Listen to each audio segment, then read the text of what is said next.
Group channel आज वर्षा दिन पागरे रोटी है कलरा आलू भजा है माछ करी है अंडा आमलेट अच्छी माछ मुंड पड़ी छेंचड़ा है। चलो लेट स्टार्ट।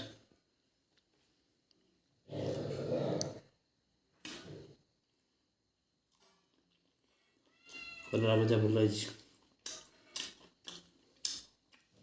देखा माछ तरकारी केमती सुपर माछ करीटा बहुत बढ़िया है। अंडा आमलेट तो बहुत गरम अच्छी वेरी नाइस।